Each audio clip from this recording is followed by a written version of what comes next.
Je suis Céline Schrick et je suis responsable du développement chez Silver Valley.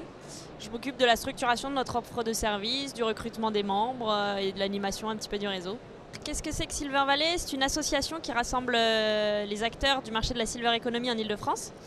Notre ambition, c'est d'accompagner et d'accélérer le développement de projets innovants qui répondent aux besoins et aux usages des personnes âgées pour favoriser le mieux vieillir et puis aussi générer de la croissance et des emplois, notamment dans la région d'Ile-de-France. Aujourd'hui, on a 4 grandes missions. La première, c'est de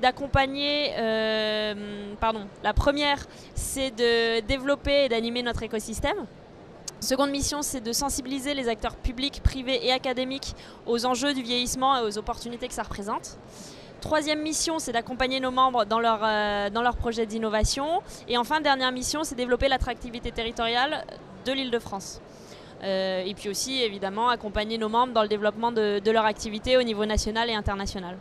Et aujourd'hui, on a 180 membres qui font partie du réseau. Ils peuvent être publics ou privés, c'est des entreprises, des associations de différentes tailles et de différentes natures dans différents secteurs d'activité. Ces membres aujourd'hui sont répartis en 3 collèges. Le premier collège, ce sont les fournisseurs de biens et services, qui sont toutes les associations et entreprises qui développent des solutions pour les personnes âgées ou pour leurs proches.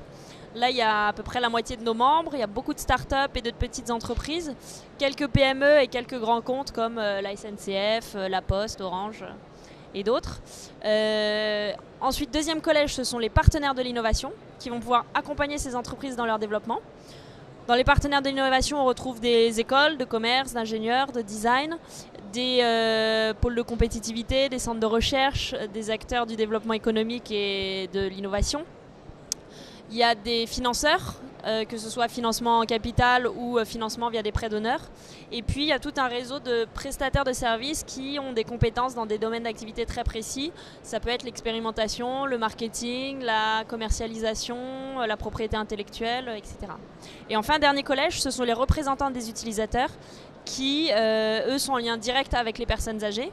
Donc il y a les collectivités locales, il y a les groupements d'utilisateurs, les acteurs, les caisses de retraite, caisses de prévoyance, les groupements d'hébergement, que ce soit maisons de retraite ou résidences-services, et enfin tous les acteurs du service à la personne. Donc voilà, pour schématiser, c'est un peu l'ensemble de la chaîne de valeur du marché du vieillissement, avec d'un côté l'offre, les fournisseurs de biens et services, de l'autre côté la demande avec les représentants des utilisateurs, et au milieu les partenaires de l'innovation qui font en sorte que l'offre rencontre la demande.